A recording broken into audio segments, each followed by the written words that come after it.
बिस्मिल्लाहिर्रहमानिर्रहीम। अस्सलाम वालेकुम नाज़रीन, आप यूट्यूब चैनल देख रहे हैं। मैं इमरान खान हूँ। नाज़रीन, बड़ी इंटरेस्टिंग खबरें हैं, इंटरनेशनल भी और पाकिस्तान के अंदर से भी। तो नाज़रीन, सबसे पहले जो इस वक्त सिचुएशन है ख़ित्ते की, उस पर हम बात करते हैं। डोनाल्ड ट्रंप एक दिन जंगबंदी करता है और साथ ही अगले बयान के अंदर वो ऐलान जंग कर देता है। यानी आप डोनाल्ड ट्रंप को प्रिडिक्ट नहीं कर सकते।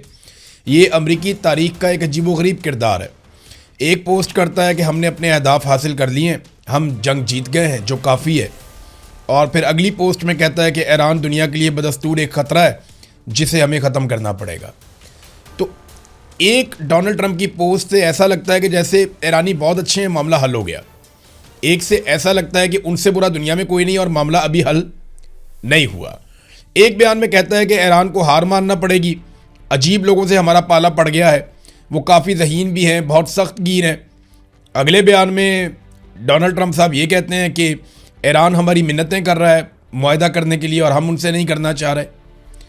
अब जो लेटेस्ट डोनाल्ड ट्रंप का इस हवाले से स्टेटमेंट है, वो स्टेटमेंट ये है कि मैं जल्द ईरान की भेजी हुई तजावीज़ का जायज़ा लूँगा। देखिए, ईरान ने पहले तजावीज़ भिजवाई और पहले अमेरिका ने भिजवाई, ईरान ने नहीं मानी, फिर ईरान ने भिजवाई, अमेरिका ने नहीं मानी, फिर ईरान ने तरामीम करके भिजवाई, उसके ऊपर पंगा पड़ गया। अब ईरान ने फाइनली और तजावीज़ भिजवाई हैं और इतला ये आ रही है कि एक तरफ से कोई 9 तजावीज़ आई, अमेरिका की तरफ से कोई 14 या 15 तजावीज़ जो हैं वो ईरान ने भिजवा दी हैं।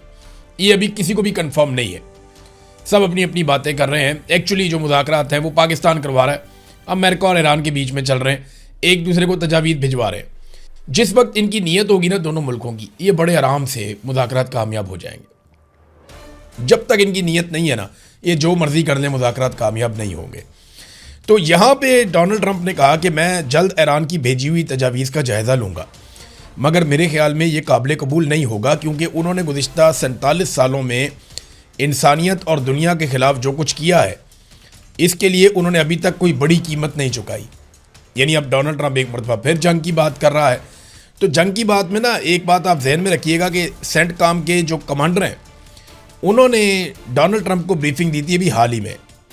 और इसके बाद एडमिरल ब्रैड कूपर इनका नाम है, इन्होंने 26 फरवरी को जब दी थी ब्रीफिंग, तो 28 फरवरी को अमेरिका ने हमला कर दिया था। इस मरतबा इन्होंने दोबारा डोनाल्ड ट्रंप को एक ब्रीफिंग दी है कि क्या क्या कुछ किया जा सकता है ईरान के ख़िलाफ़, वो कौन से 3 फौजी ऑप्शन हैं जिनके ऊपर अमल दरामद किया जा सकता है।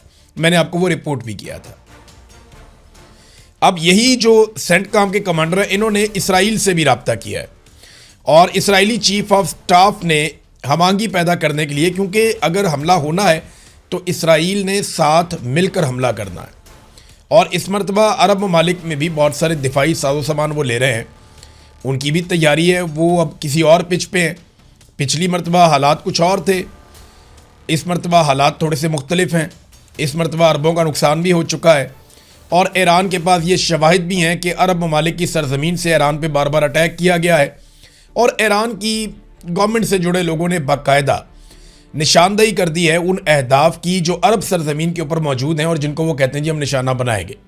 चाहे वो सऊदी अरब में है, कतर में है, यूएई में है, बहरीन में है, उर्दन में है। उन्होंने बताया जी हम इन अहदाफ को निशाना बनाएंगे। सिर्फ वहाँ पर ओमान एक ऐसा मुल्क है जिसके साथ अभी तक ईरान का कोई फड्डा नहीं है। तो सेंटकॉम के जो कमांडर हैं, उनका अब रब्ता हुआ इसराइली चीफ ऑफ स्टाफ से, ताकि हमआहंगी पैदा की जाए कि अगर हमला होता है तो किस तरीके से किया जाएगा। और ये खाली इतनी बात नहीं है, डोनाल्ड ट्रंप को ब्रीफिंग देने के बाद सेंटकॉम के कमांडर कूपर जो हैं वो फौरी तौर पे मिडल ईस्ट आ गए हैं। एडमिरल ब्रैड कूपर इस वक्त मिडल ईस्ट में मौजूद हैं और यहाँ पे जो दिफाई तैयारियाँ हैं उनको हतमी शक्ल दे रहे हैं, या जो जारहाना हिकमत अमली हो सकती है अमरीकी फ़ौज की, उसको हतमी शक्ल दे रहे हैं और वो जायज़ा ले रहे हैं तमाम चीज़ों का ग्राउंड पर आके। डोनाल्ड ट्रंप से मिलना, वहाँ पे ब्रीफिंग देना और उसके बाद फौरी तौर पे इसराइली चीफ ऑफ स्टाफ से रब्ता करना और फिर खित्ते में उनकी मौजूदगी और वहाँ पे ऑपरेशनल तैयारियों का जायज़ा लेना। ये सारी चीज़ें इशारा कर रही हैं कि अब दोबारा लड़ाई हो सकती है, कशीदगी दोबारा बढ़ सकती है। डोनाल्ड ट्रंप को फेस सेविंग चाहिए। डोनाल्ड ट्रंप ने कई मरतबा कहा कि मैं जंग जीत गया हूँ लेकिन मैं बहुत बड़े मार्जिन से जीतना चाहता हूँ। तो बहुत बड़ी फेस सेविंग डोनाल्ड ट्रंप को चाहिए, जिसके बगैर पॉलिटिकली वो अमेरिका में बहुत बुरी तरह डैमेज हो गया। अमेरिकन का एक देखें, मैंने आपको पहले भी बताया था, अमेरिकन भी एक ऐसी कौम है जो बड़े फ़ख्र के साथ जीते हैं। अब आपको ये अच्छा लगे या बुरा लगे, अमेरिकन के अंदर भी एक बड़ा फ़ख्र है, एक बड़ा प्राउड नेशन है। वो ये कहते हैं जी हम किसी से नहीं हार सकते, हमने सारी जंगें जीती हैं, हम आइंदा भी जंगें जीतेंगे। और उन्हें कमज़ोरी बिल्कुल पसंद नहीं है। यानी वो ये नहीं देख सकते कि उनका प्रेसिडेंट हार गया और जो प्रेसिडेंट हारेगा या पीछे हटेगा वो उसका खुमियाजा भुगतेगा। यानी जिस तरीके से जो बाइडन अफगानिस्तान से निकला, उसका बहुत बड़ा डैमेज हुआ उसको पॉलिटिकली, और बड़ा मजाक उड़ाया उसके मुखालिफिन ने उसका।